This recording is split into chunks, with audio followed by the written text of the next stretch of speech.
your questions, your students, the question, what? What are you going to do for the rest of your life? What are you going to do after you finish university? What are your dreams? What are your ambitions in life? And I want you to get an answer from each and every one of your students. So they may say, I want to be a businessman. I want to be an entrepreneur. I want to be a TikToker, a YouTuber, a Snapchatter, whatever, a TikToker, right? Instagram sensation. All of their answers are fine, okay? We encourage that. We give them positive reinforcement to their answers. After we ask the why, the what, then we're going to ask them the question that is going to bridge the gap in teaching English. And that is how. How is English going to help you in what you want to do in your life? English is the only subject in a curriculum that will open doors globally for their future, which is why we call our students future global agents of change. So once they understand the foundation that English is important for their future, not that they have to be incredibly well-spoken native speakers, no, that they feel comfortable in communicating, understanding, conceptualizing, and being able to use the language successfully and with a purpose. Okay, so that is the foundation, my fellow educators, on how to engage our students. Okay. It all starts, though, from birth. It all starts when our teenagers, our preteens, our primary kids, our nursery kids, were just little babies coming into the world. Engaging, motivating them, inspiring them, okay, through their five senses. And so as time has progressed, and I think you can agree with me, when we were kids, life was very different. We did not have the, let's say, technology that we have today.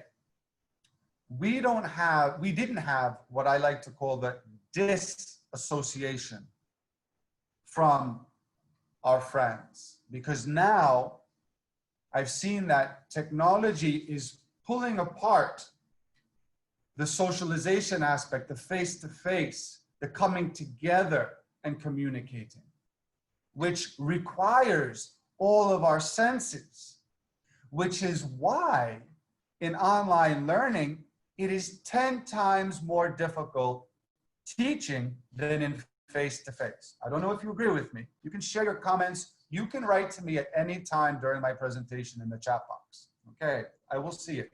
I have it open all the time.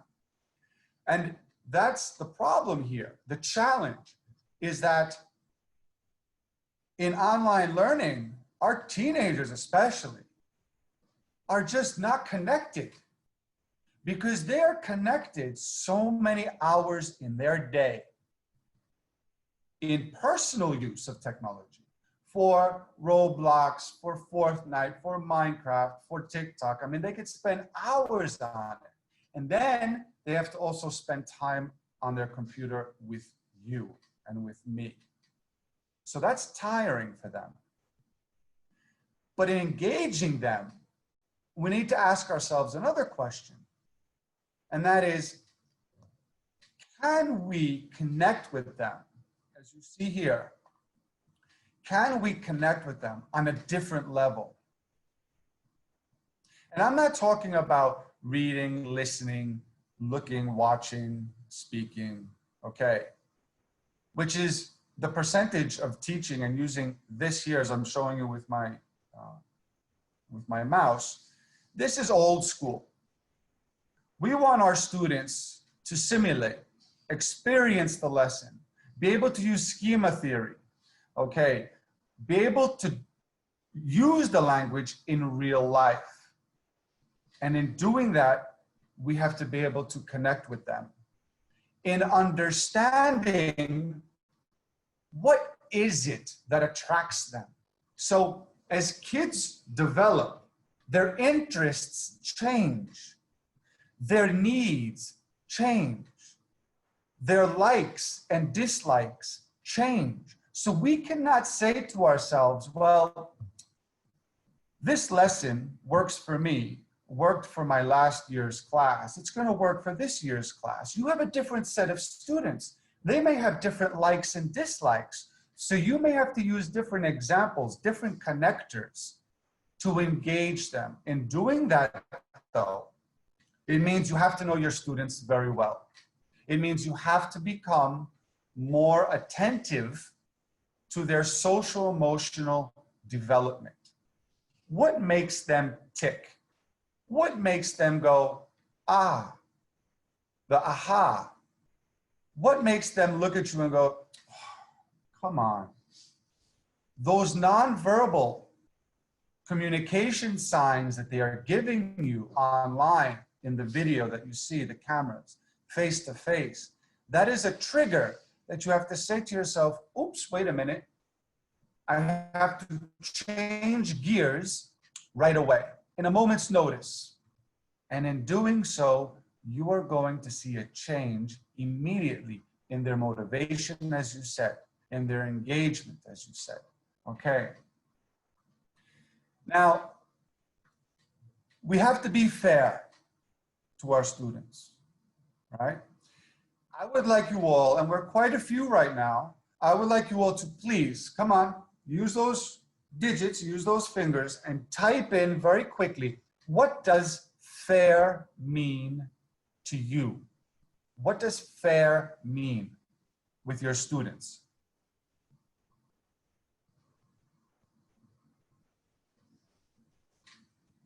What does the word fair mean to you, teachers? Come on, let's go. I know it's early, because sometimes we have this understanding that fair means we have to do the same for everyone. And that in turn is something that may lead to disengagement. Because being fair is having everybody not get the same thing, but everybody getting what they need in order to be successful. Okay, I'll say it again, and I'll read it to you again. That fair isn't everyone getting the same thing. It's everybody getting the specific needs that they have. That attention. Is it difficult? Yes. Is it impossible? No. Is it exhausting to do this? Absolutely. But that's why we're teachers. That's why we decided to take the accountability and to help our future global agents of change. Okay, absolutely, to be objective. Okay, and in being fair means that students' needs and wishes, to take them into consideration. And they're all different. So you have to listen and be aware of what those needs are. Okay, this is all about engaging your students. Everything, it's like a puzzle. It's like a chain with links. Everything acts and reacts with something else. So our teenagers were once little children. And even as little children, teenagers sometimes don't understand what we're teaching. We may think that we're doing a good job. And with online teaching, it's hard to judge if they're really getting it on the spot, because we can't really see and feel what they're saying and how they're feeling. So is it easy, a simple yes or no, if you can answer in the chat box, is it easy for teenagers to tell you that they don't understand what you're saying? Is it easy for teenagers to admit that they don't understand, especially in front of their friends? So we have no. No, no, it's difficult. I mean, you are showing what? For some of them, yes. And that depends on what, Aliona? That depends on their character, their inner motivation, their inner confidence. Some of them can say, I don't understand this, because they are comfortable in saying that, because they don't care what others think. And what does that mean? What does that tell you? That they may have been raised differently, that their education may have been different by the teachers that they have had before you. So again, what does this mean? We have to teach a lesson in this. We have to teach our students that it's okay not to know. It's okay not to understand. And share with them a story from your own personal life, as I will share with you right now very quickly. When I was in New York City, because my parents are from Greece, and I was born in New York City. In my house, everyone spoke Greek. So when I had to go to school, they asked me my name, and I said, Greg. And they said, Greg what? And I said, Gregg Sotiropoulos. And they looked at me like this. What? And so the next day, I was in an ESL class because I had an accent when I was speaking in English, and I was speaking Greeklish.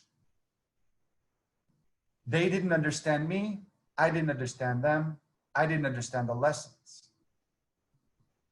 But little by little, I understood that it was okay not to understand.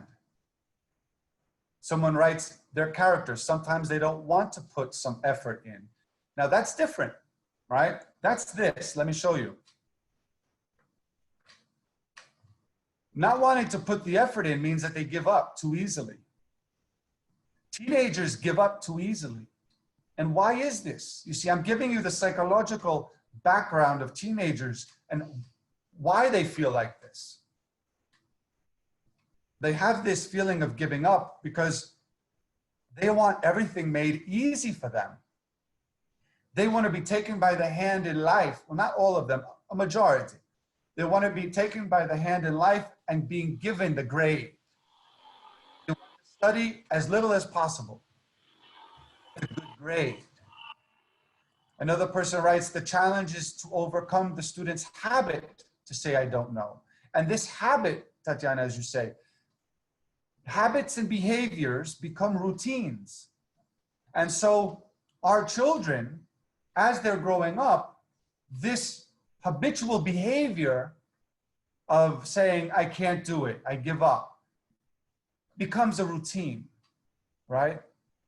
And it's our job to change it. Just not knowing gives them anxiety, gives them stress, gives them that feeling of, forget it, I don't need to put the time. Making mistakes. What is your philosophy on mistakes? That they should do it. They should make them. That's the only way they will learn. Mistakes is not a negative. Mistakes is a positive. It shows us that you are trying, ladies and gentlemen.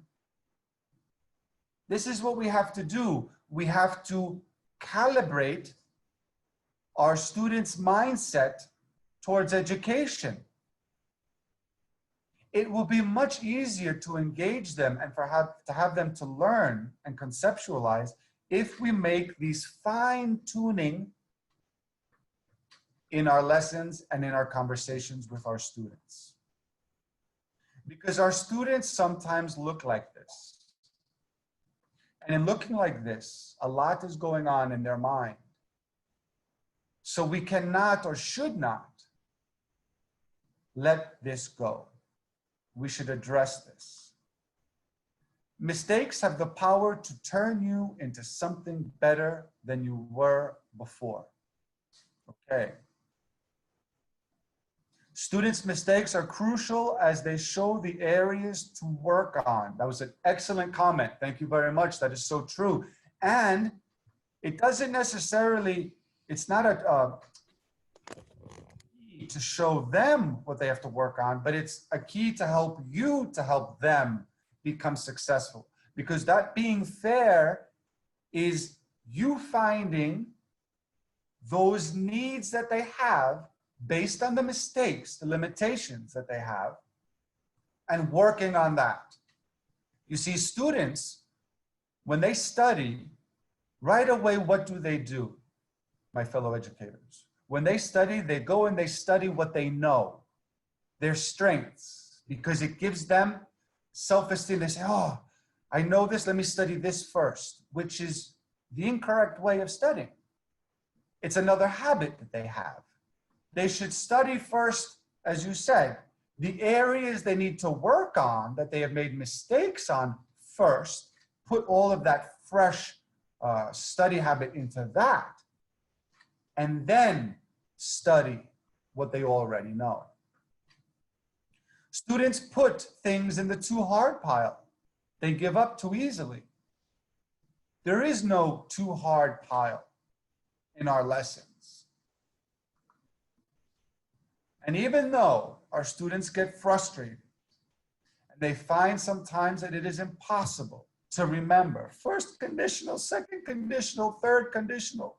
Oh, it's grammar again. Because we know that our students love grammar, right? It's not impossible. Okay.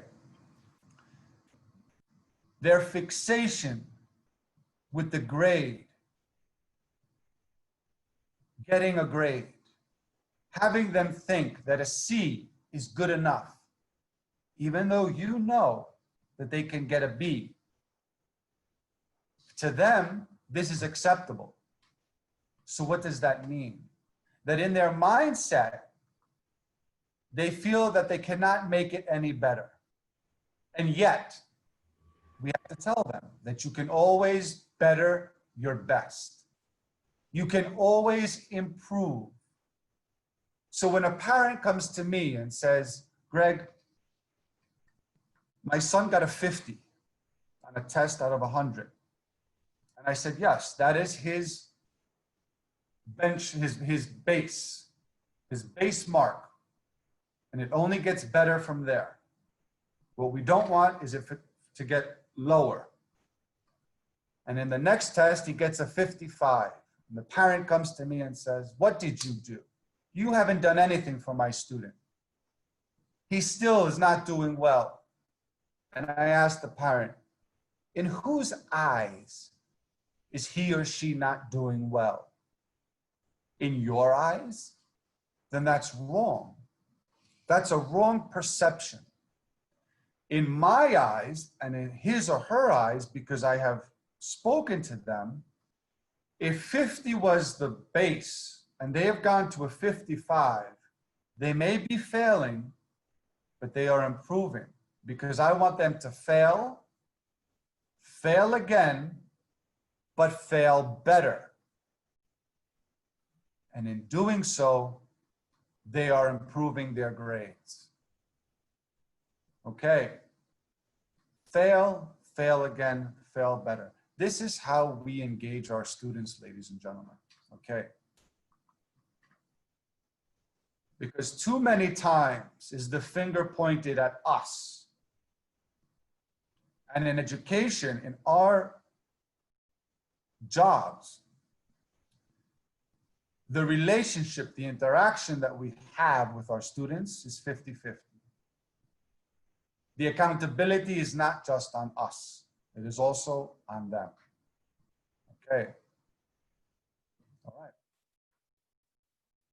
And so, as time passes during your lessons, the motivation decreases, the engagement decreases, because the students want to finish. They want to finish because their creative thinking starts to lower, starts to disappear. So in engaging your students, we have to tap into their creative thinking. We have to ask them to brainstorm.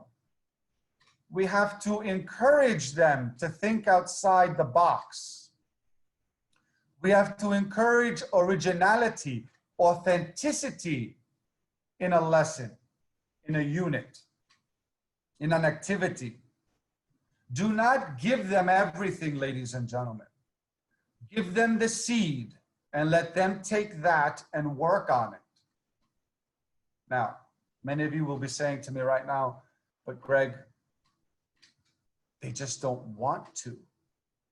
Fine. But with everything I have said from the very beginning of this webinar until now, with the notes that you are taking, you will sit back and reflect on how you're going to have conversations with your students to unlock these, let's say, boxes that they have in their heads that are blocking them from being more engaged with you. Risk taking. You have to allow them to take risks, to think outside the box. You need to ask them to elaborate on what you are teaching. So that seed that you plant during the lesson, they will have to work together in pairs, in groups, individually, to elaborate on that. To inspire themselves, for you to inspire them, and for them to inspire their friends. And finally, problem solving. They can do this during their free time. They do it anyway. So you have to bring that into your lesson. Okay. And so as we have students in primary being engaged and raising their hands and wanting to participate, as they get older, those hands start to come down. They start to become more isolated. And in doing so, the job is more difficult to engage them and to teach them the language. So I'm going to ask you the question. I'm going to ask you four questions. Why are your students bored? Why are your students bored, ladies and gentlemen? I see that we have around 50 people here. I want to see you guys typing. Come on. Why are they bored?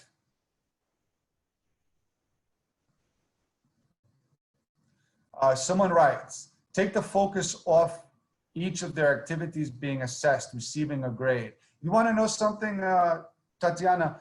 I hate grades. I can't stand grades. It's like an emoji.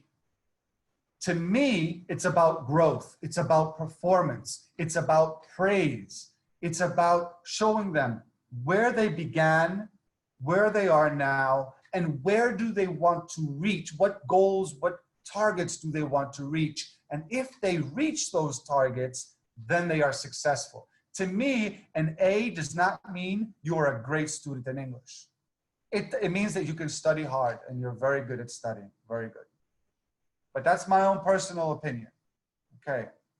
It is very difficult to find the tasks related for their real interests. Victoria, in exactly 5 minutes, I'm going to show you some samples from a book, Portal to English, in which I have shown to teenagers, and this is why I'm showing them to you. And these tasks and these lessons really sparked an interest in these teenagers. And so I think it's important for me to show you. So in 5 minutes, I'm going to show you. But my question now is, why are they bored? I want you to get into your students' mind. I want you to understand your students as best as you can, because that will help you in teaching. They are not involved. That's why they're bored. They're exhausted. They're exhausted. Okay. They're tired.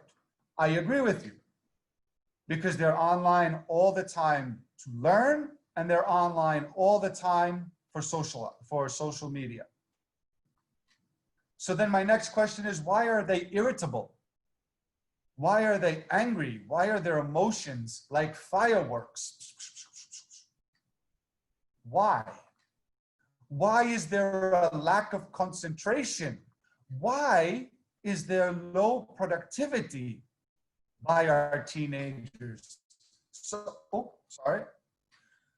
So take a screenshot, write this down, find out the answers to these. Once you start to reflect and find the answers to these, you will be able to find the avenues to make your lessons more exciting and for them to be more engaged.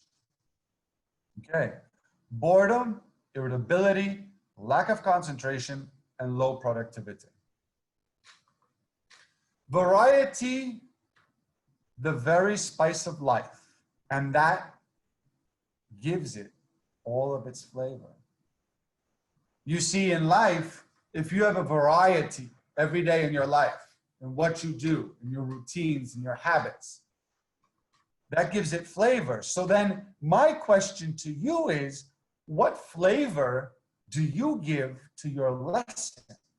You see, just like life has to be exciting, even if you're in quarantine, you have to make it exciting.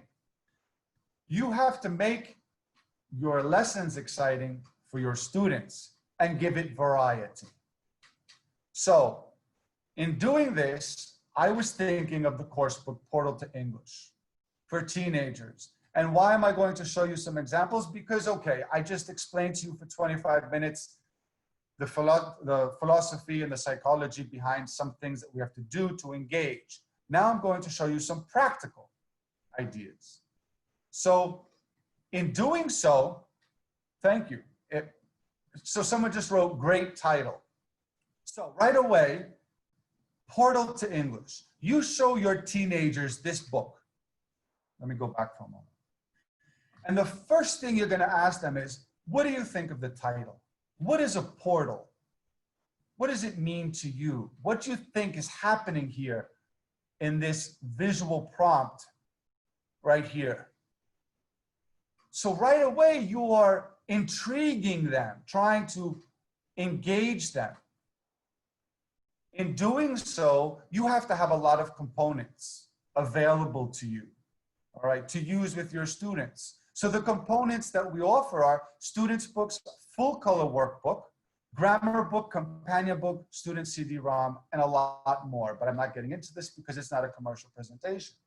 But the point being is that for a teenager, if some of their needs, and you have to be fair, is grammar, then you have the grammar, you have the companion, you have the workbook, etc. Okay. Activities, as someone wrote before, with their interests. Now look, one of these activities is about blogs and blog posts. Are teenagers, are they into this? Yes or no? A plus or a minus? Yes or no? Are teenagers interested in blogs? I think that the majority would agree that it's yes. Comic strips, use of humor, comic books. Do our students like this? I would assume yes. Most of them do like comics. Magazine articles. Now here, because the students are all the time reading articles on this, the sales of magazines has decreased exponentially. But opening up a magazine and looking at the visual prompts and flipping through the pages and reading and going back to it whenever you want, this is an art that is being lost. But we put it in the course book because it's something interesting. And where else? To take them to a place that they may not have been or may never go to. Or you may give them an idea that this can be a goal to be reached, to go and to visit this place. Quizzes, activities relating to books in which you may be teaching in other subjects or as extra activities. Video games. We have an activity in which the dialogue explains that this, in fact, is not a vocabulary lesson, but it is a video game. So right away, students will become engaged. The internet, communicate with friends. What better way to show this than through a lesson? Now, these examples that I showed you, okay, you can find them in Portal, you can contact our distributor there. But it all depends on how you deliver also the lesson. So in my webinars, I'm not just trying to assist you with professional development, assist you with ideas and suggestions and tips. I'm trying to show you also that as a role model, in front of this little box, this little light that I see on my computer, because I turn off all the cameras. I don't even see myself when I present. I just see the chat box. You become a performer. You become a TV host. You become an actor, an actress. So, to engage your students, first starts with you, not with what you are teaching or what components you're using. It starts with you. It starts with how you use your body language, how you use the tone of your voice, how you change your facial expressions, right? Your intonation, your excitement, your emotion. That's where it all becomes, that's where it all begins. And that's where you have to start your focus on you. So, to engage our students, set clear goals for yourself and then for your students. And make sure that your students can understand those goals, that those goals are reachable for all of your students. Because once you make them unreachable, then you are not being fair. Okay. A varied topics, a variety of tasks. In Portal, they are extremely different. They will meet the needs and the interests of most of your students. Not all of the activities, but most of them. Why? Because it is set for that age group. The visual prompts cannot be too babyish, but they cannot be too adultish. They have to be there in a way that make your students say, oh, I understand this. I've seen this before. I can relate to this. Tension and challenge in games. When you play games, do you do it enough so that the students want to continue, or do they get bored too easily? Entertainment. Where does it begin? As I said before, with us. We are the entertainment, guys. First, the entertainment is with us, and then it is with everything else we show with our students.